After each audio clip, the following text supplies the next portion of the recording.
오늘은 대방광물 화엄경 10정품을 공부하는 시간입니다.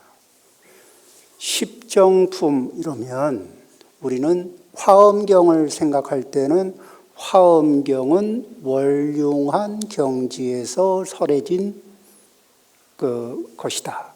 그러면은 월융한 경지에서 설해졌다는 얘기가 뭔가 이러면은 화엄에서 월융이란 말이 자주 나오는데 세상에는 유명한 사람을 들면은 예를 들기가 쉽습니다. 요리를 하는 사람 중에 백종원이라고 하는 사람이 있죠. 이 사람에게 가서 이제 사람들이 쭉 많이 가서 요리를 배운다 그러면 어떤 사람은 1학년 단계를 공부할 거고 어떤 사람은 2학년 단계를 공부할 겁니다. 어떤 사람은 3학년 단계를 공부하겠죠. 이렇게 공부를 해서 단계별로 공부하니까 단계가 나누어져 있는 것 같기도 하지만 그렇지만 이제 백종원 씨가 이해하는 요리의 개념 속에는 딱히 그렇게 나누어지는 건 아니에요. 다만 배우는 사람의 근기 때문에 그 내용을 나누었을 뿐입니다. 화엄경으로 얘기하면 십시는 얕고 또 십주는 그거보다 더 높고 이런 것이 아닌 십시는 믿음은 믿음의 값을 해야 하고 십주는 십주의 값을 해서 그래서 그것들이 동시에 갖추어져 있지만 그 상대에 따라서 시간별로 상황별로 나누어서 이야기를 해주게 돼 있어요. 그렇게 해서 원래 월융한 상태에서 완전히 갖추어져 있는 상태에서 그 상황에 맞게 그 부분을 하지만 듣는 사람은 부분으로 듣지만은 설하는 사람은 전체 중에 한 부분을 얘기하는 겁니다.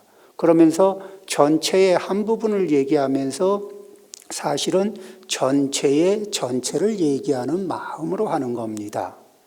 화엄경은 그러니까 그런 이제 그 부분을 보면서도 전체에 대한 감각을 갖습니다.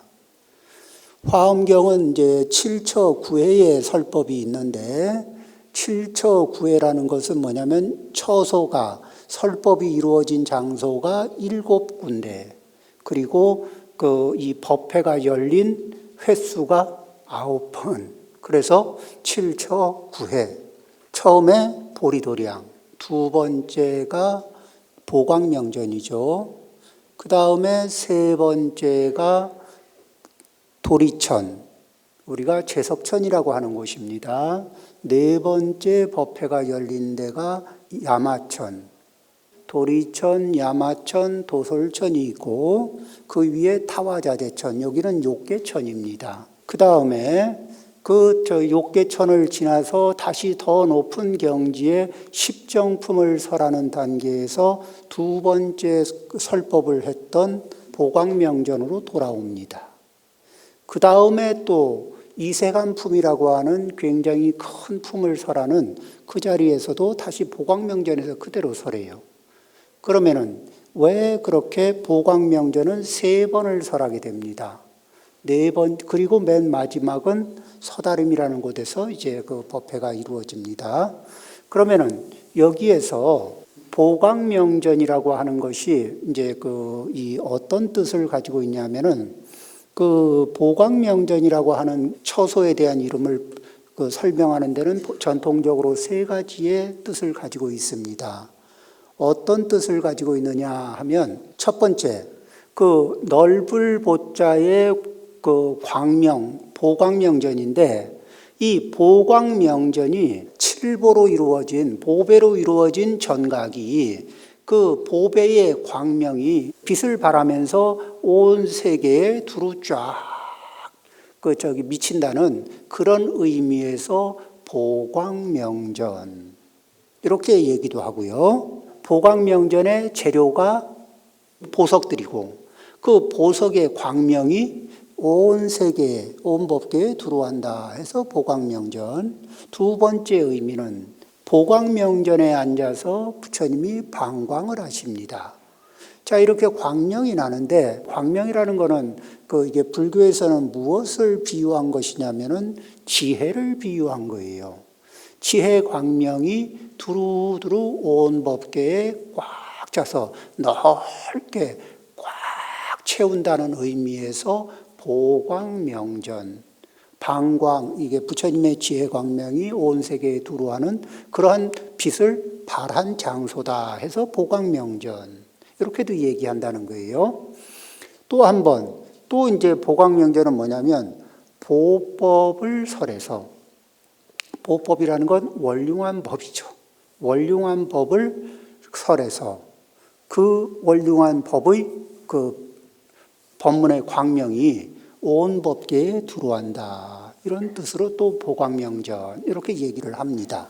어쨌든 그러면은 이 보광명전에서 설해진 십정, 십통, 십인품, 아승지품, 열애수량품, 그리고 보살주처품, 열애십신 상해품, 열애수호 공덕품, 보현행품, 열애출연품, 이렇게 11품이 여기에서 설해지죠.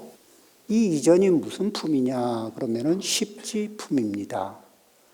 화엄경 공부는 어떻게 이루어지는 것이냐 하면은 십지품에서 기본 공부가 완성이 되는데, 십지품까지 올라올 때는 각각의 초지, 이지, 삼지 또는 십주를 할 때는 초주, 이주, 삼주 이런 공부를 하거든. 그래서 부분을 잘라서 공부를 해요. 그러면 십정품에 와서는 십정, 십통, 십인품, 아승지품, 열애수량품, 보살주처품까지가 등각법문입니다.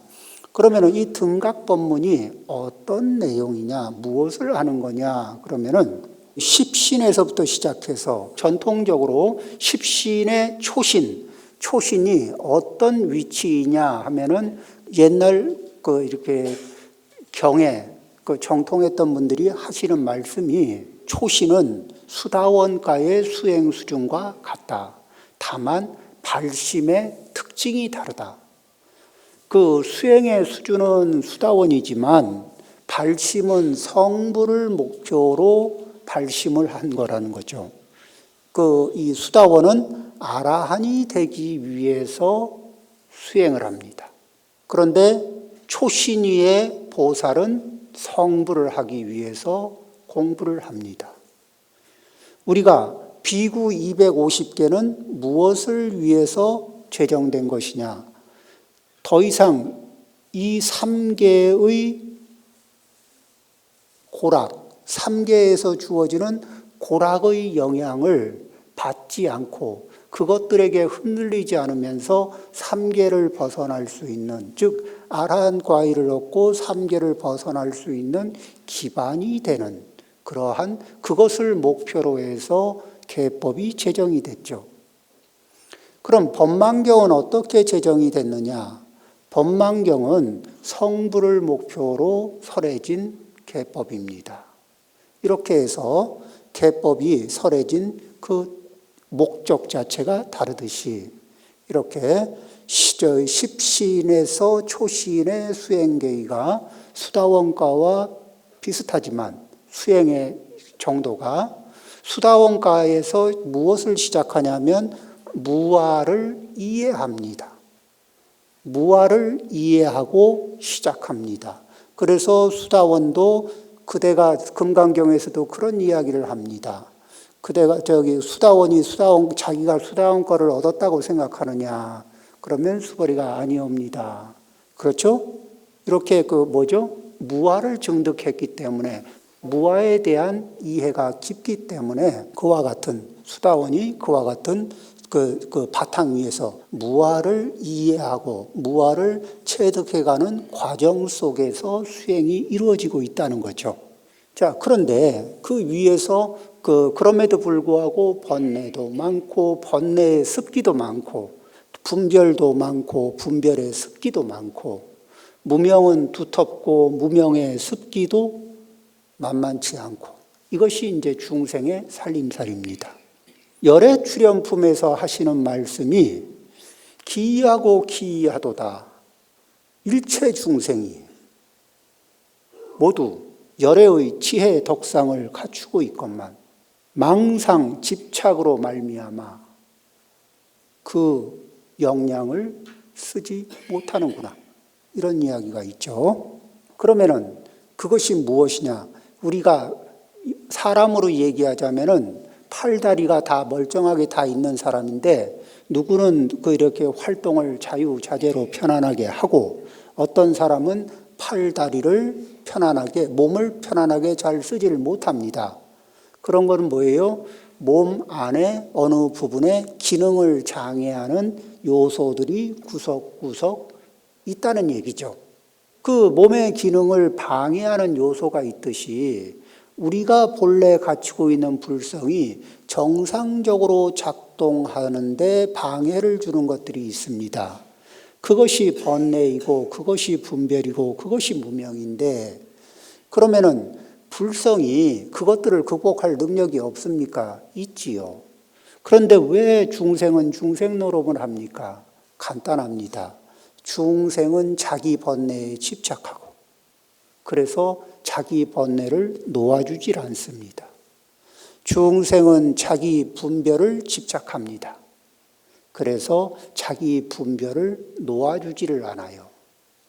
중생은 자기 무명에 집착합니다.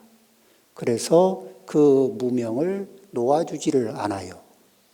그러니까 자기가 놓질 않고 자기가 극복할 생각이 없으니까 아무리 본래 불성을 갖추고 있어도 그 불성이 작용을 하지를 못하는 겁니다. 자, 그러면은 이제 여기에서 이 보광명전은 무엇을 얘기하는 거냐면은, 처음에 신심이 제2회 때 열애명호 사성제 광명각품, 이렇게 세 품은 무엇을 보여주는 거냐면, 열애의 과덕을 보여주는 것도 되지만은 성취된 구경지의 위치를 보여줘요. 그리고 시각이 본각과 만나는 자리가 구경각이죠.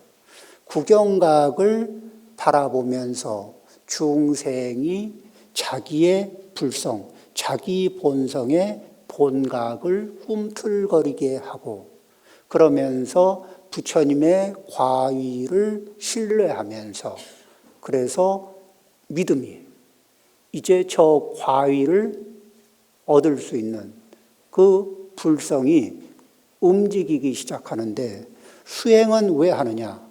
우리가 본래 그러한 자질을 갖추고 있는데, 수행이라는 과정을 통해서 우리 그 아픈 사람이 몸에 질병이 있어서 사지를 원만하게 쓰지 못할 때 운동을 하고 약물을 쓰고 또 여러 가지 처방을 통해서 그 몸에 장애가 되는 요소들을 제거함으로써 몸이 정상적인 작동을 할 수 있게 되는 것처럼, 수행이라고 하는 것은 무엇을 보태는 것이 아니라 본래 장애되는 것들을 제거함으로써, 그래서 정상적으로 본래 갖추고 있는 본각이, 그것이 이 노력을 해서 깨달음을 얻으려고 노력하는 시각과 그 수준을 맞추면서 성장을 해갑니다. 이렇게 차츰차츰 성장을 해서 완성된 시각이, 완성된 본각과 완전한 경지에서 만나게 되면 그때가 구경각이죠. 구경각은 뭔가를 새로 얻은 것이 아니라 본래 있는 것이 완전하게 드러나는 상태인데, 이렇게 이제 십신의 경지에서 그렇게 시작하고 그러면서 쭉 십지까지 올라옵니다. 십지까지 올라오는데 각각의 지위에서는 각각의 수행을 마치고 뜸을 들이는 시간이 있어요. 그 다음 경지로 올라가기 위해서 뜸을 들이는 시간이 있습니다. 그런데 십지에서는 그 승진이라고 하는 뜸을 들이는 법문이 따로 없어요. 그리고 바로 십정품으로 넘어옵니다.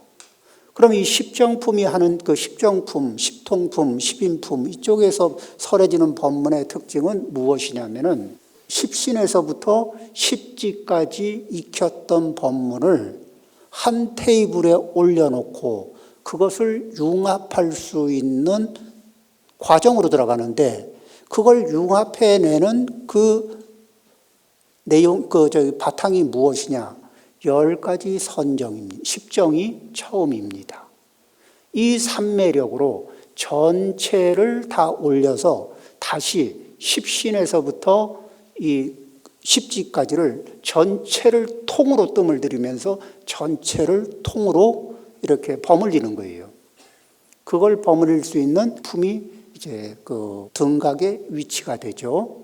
그렇게 되면은 이 등각의 위치에서 그것을 완전하게 융합을 해내게 될 때 그것이 마치 어떤 현상이 발생되냐면 큰 그물이 있으면 그물 코 하나를 잡아당기면 그물 전체가 영향을 받듯이 어느 법문도 어느 법문 하나하나 작은 거 큰 거 안 가리고 그 법문에 하나하나가 전체 법문에 영향을 미치는 그러한 이제 안목이 열리게 되는 거예요. 그 중에서 이제 좀 구체적인 얘기를 좀 해보겠습니다. 오늘 이게 오전 시간은 보광명전, 두 번째 보광명전에서 법회가 이루어지는 이유도 얘기를 하고 또 십정품이 갖는 그 특별한 의미에 대해서 개요를 얘기하고 오후에는 그 십정품의 그 내용을 살펴보도록 하겠습니다. 그렇게 해서 그러면은 이제 이 십정품은 등각을 설명하는 내용이라 그랬는데 그런데 왜 그러면은 보면은 십주, 십행, 십회양, 십지, 등각, 묘각 이러면은 따로 나누지 않고 뒤에 나오는 그 불부사의품, 열애수호 공덕품까지 이렇게 그 세 품을 이렇게 해서 뭐냐면 거기가 묘각의 자리를 설명하는 내용인데 그러면은 왜 부처님의 자리와 등각의 자리를 한 묶음으로 놨느냐? 좀 나눠서 법회를 나눠서 해야 되지 않느냐? 이런 얘기를 하거든요. 그런데 이제 이 법회를 묶어서 얘기한 게 등각의 자리부터는 원륜관을 쓸 수 있는 힘이 나오는 거예요. 모든 법문에. 그것이 어떤 상태냐면은 예를 들면은 빨간색과 노란색의 중간을 우리가 주황색이라고 합니다. 맞습니까? 그런데 이 색이 빨간색과 노란색이 그 중간이 주황색인데 그 완전히 빨간색의 색하고는 다르게 빨간색 1000개, 노란색 1개를 섞었습니다. 자, 잉크를 빨간 잉크 1000개, 빨간 잉크 10,000개, 요 정도의 노란 잉크 1개를 섞었어요. 그렇게 섞어서 이렇게 색을 내보면은 어떻습니까? 노란 잉크 하나가 들어갔으니까 완전한 빨간색은 아니죠. 완전한 빨간색은 아니지만 그렇다고 빨간색하고 다르다고 얘기하기에도 큰 차이가 없죠. 빨간색 잉크 10,000개에 노란색 잉크 1개를 해서 섞었어요. 뭐라 그래요? 그러면은 이거는 아주 정확하게 빨간색이라고 얘기 안 하고 빨간색하고 같은 색이다. 이렇게 얘기할 수 있습니까? 빨간색하고 같은 색이라고 얘기할 수 있죠. 그러면은 등각이라는 얘기는 뭐예요? 부처님하고 같다. 이렇게 부처님이라는 얘기예요? 아니면 부처님하고 같다는 얘기예요? 부처님하고 같다. 그러니까 아직 부처님 경지까지는 아닌데 부처님하고 다른 점을 찾으려면 찾기가 너무 어려울 만큼 그렇게 거의 같아요. 그러니까 그리고 부처님이 내실 수 있는 교화력이나 신통력이나 이런 부분들이 거의 구별하기 어려울 정도로 비슷하게 작동이 돼요. 그런 것을 쓰실 수가 있어. 이렇게 될 때 우리가 묶음을 얘기하자면은 어떤 것을 이야기할 때 이게 색이 아주 다르면은 다른 바구니에 담을 수 있지만 등각과 묘각, 부처님의 경지와 등각의 경지는 경지로 치면은 거의 맞붙어 있죠. 그러다 보니까 그 맞붙어 있는 그 두 경지를 한 법회 안에서 이렇게 설하게 되는 것은 너무 당연한 이야기다. 이렇게 얘기할 수 있죠.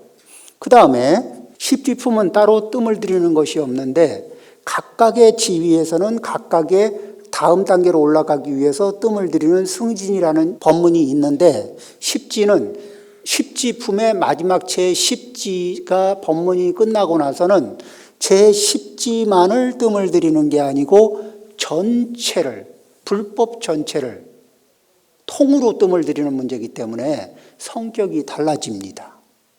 그래서 십지에는 뜸 들이는 자리를 독립시켜서 뭐라고 얘기하느냐? 그 자리를 등각이라고 얘기하는 겁니다. 그런데 화엄경을 읽다 보면 등각이란 말이 나오겠네요. 안 나옵니다. 부처님 경전에는 그 십신, 십주, 십행, 십회양, 십지, 등각, 묘각 내지는 십지, 그 다음에 묘각 이런 식으로 부처님의 계율을 설명하는 경전이 몇 개 없습니다. 몇 가지 안 돼요. 그 중에 화엄경이 있죠. 그 다음에 무엇이 있느냐? 인왕경이 있고 보살영락경이 있습니다. 해신밀경이 있고 그 다음에 논서로 얘기하면은 유가사지론이 있어요. 그럼 이제 여기에서 하시는 말씀들이 어떻게 되느냐? 인왕경에서는 십지 다음에 그냥 묘각입니다. 그러면은 십지 다음에 십지에 뜸들이는 내용, 법문은 어디에 붙었느냐? 십지품 안에 붙어 있어요. 그렇게 설해진 경전이 있고, 그 다음에 이제 보살영락경에서는 정확하게 등각이란 이름도 나오고, 등각의 위치, 이런 것들을 다양한 각도에서 설하는 법문이 있습니다. 그 유가사지론에서는 해신밀경이라는 이 유식의 아주 중요한 의지처가 되는 경전인데 이 경전을 인용을 했어요. 그런데 거기에는 십지 다음에 묘각 이렇게 해서 따로 그 등각에 대한 이야기가 없습니다. 그런데 그것을 바탕으로 해서 다시 유식을 설명하는 유가사지론에서 뭐라고 얘기를 하냐면은 유가사지론에서는 이 해신밀경도 인용을 했지만 그렇지만 그러면서 다시 보충 설명으로 하면서 거기에 등각의 자리를 설명을 합니다. 그러면 화엄경에서는 등각이라고 하는 이름도 없으니까 등각에 대해서 설명 안 한 거 아닙니까? 그렇지가 않고 등각의 위치와 해당하는 법문은 십정, 십통, 십인품, 아승지품, 열애수량품, 보살주처품 이렇게 해서 6품으로 설명을 하고 있어요. 그러니까 그 의미는 있다는 겁니다. 그 의미는 있는데 그러면 내용은 명칭은 있느냐 없느냐? 명칭은 없어요. 그러면 이 화엄경이 가질 수 있는 뜻은 뭐냐? 이 다른 경전에서 명칭을 얘기하는 것도 있고 명칭을 얘기 안 하는 것도 있고 그 존재를 인정하기도 하고 안 하기도 하는데 그 모든 것들을 아우르면서 내용이 있는 것을 6품을 통해서 충분히 보여주시고 또 이름을 따로 말하지 않아서 이 등각의 위치를 말하지 않은 다른 경전과 상충하지도 않고 이런 특징이 있다는 부분을 얘기합니다. 등각에 대해서 이야기를 뭐라고 얘기를 하냐면은 이제 비유를 한 게 있어요. 부처님의 경지 묘각과 등각의 차이점에 대해서 비교를 하는 자리에 대해서 좀 얘기한 게 있는데 어떤 게 있냐면은 첫 번째 비유가 이렇습니다. 눈이 멀쩡한 사람이 그 사물을 바라보는 거예요. 그런데 그 앞에 성금성금 짠 얇은 실로 성금성금하게 짠 천이 있어요. 그 천이 내려져 있는 거야. 그러면 그 천을 통해서 이 사물을 바라보면은 다 보이긴 보이죠. 성금성금하게 짠 가는 실로 성금성금하게 짠 그 발을 내려놓으면 그걸 넘어서 다 보여요. 그렇지만 그것과 그 성금성금하게 짜지 않고 그런 거 없이 그냥 맨눈으로 사물을 바라보는 거하고 차이점에서 명료한 정도가 어떻겠어요? 보는 거는 똑같습니다. 무엇이 있는지도 알고 이해가 되는 것도 똑같고 다 똑같은데 선명도가 뭔가 조금 다르죠.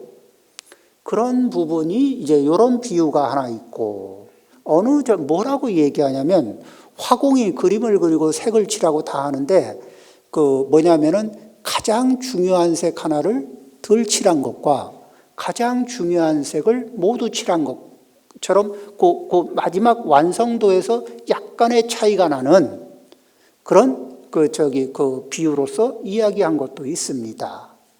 또 어떤 경우에는 이렇게도 얘기해요. 날이 살짝 흐린 날 사물을 바라보는 것은 등각의 상태고 날이 아주 밝은 날 사물을 바라볼 때 명료한 느낌이 묘각의 위치다. 등각과 묘각을 비유하자면 그렇게 비유가 되는 겁니다. 그 다음에 등각과 묘각을 비유할 때 보는 게 다르고 이해가 되는 게 다른 건 아니지만 조금 멀리서 바라보면 선명도가 살짝 떨어지죠. 조금 멀리서 바라보는 느낌이 등각의 입장이라면은 가까이서 바라보는 것이 묘각의 감각이다. 이렇게 이제 얘기할 수가 있습니다. 이런 비유들이 있어요. 그 다음에 등각과 묘각에 약간의 차이가 발생이 되는데 그 약간 발생되는 그 차이를 이해시키기 위해서 예쁜들이 엄청 노력을 많이 하셨어요. 자, 이야기가 좀 이렇게 좀 무거운가요? 자, 특별한 일은 없지만 박수 한번 치고.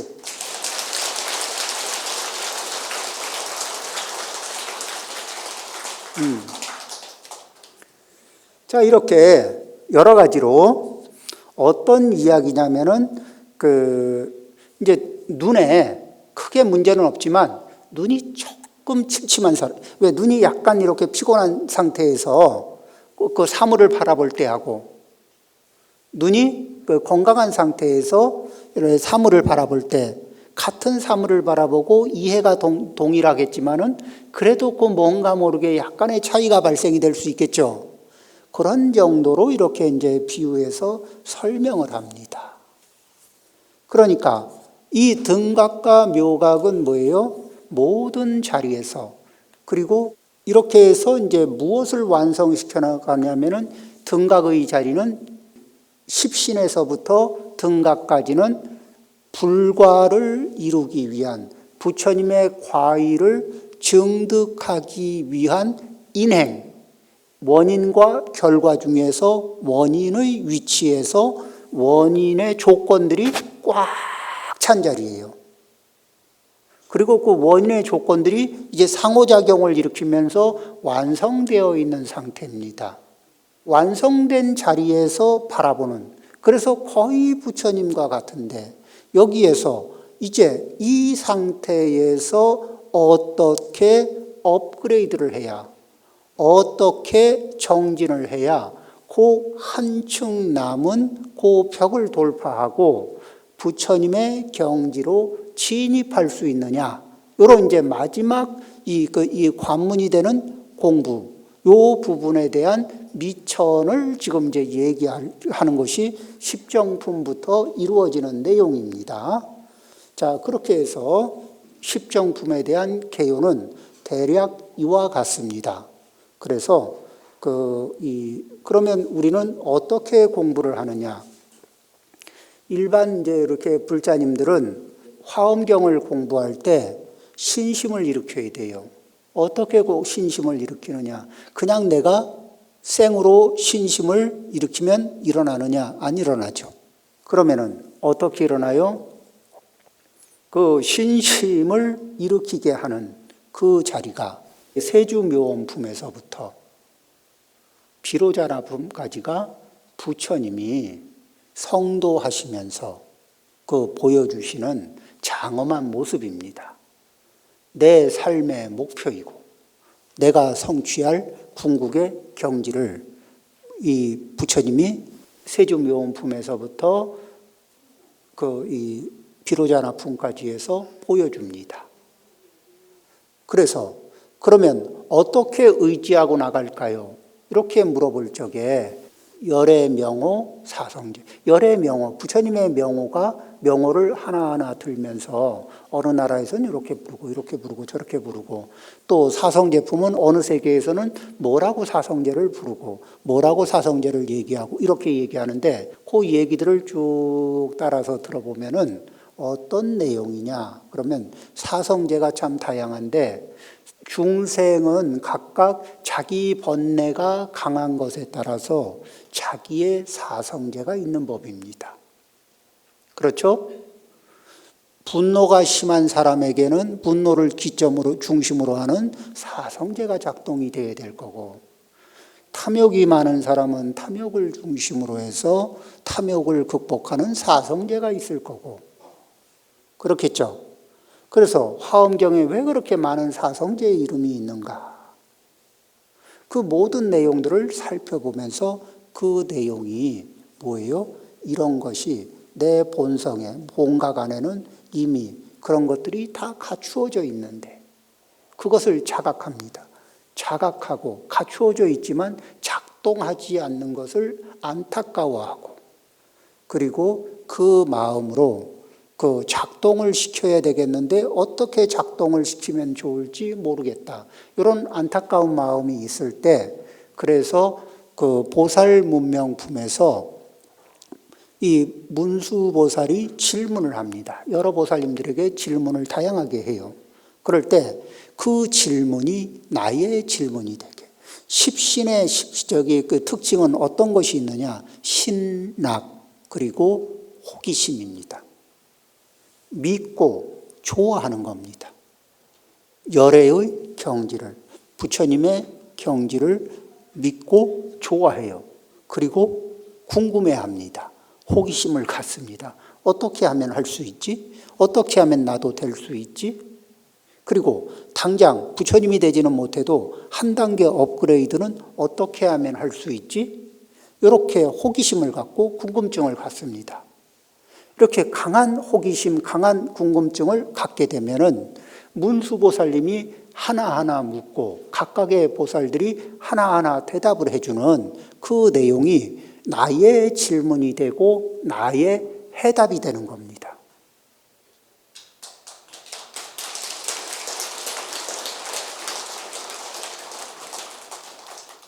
그렇게 나의 질문이 되고 나의 해답이 되면서, 그러면은 거기에서 나온 여러 가지 질문에 대한 대답들이 다시 십주품에서 이루어지고, 십신에서 품에서 이렇게 했던 질문들이, 그 질문에 대한 답이 십행으로 답을 하고, 십회양으로 답을 하고, 십지로 답을 하는 거예요. 그러니까 우리는 무엇을 배울 수 있냐? 호기심이 가는 것을 배울 수 있습니다. 내가 좋아하고 호기심을 가져야만 배워집니다.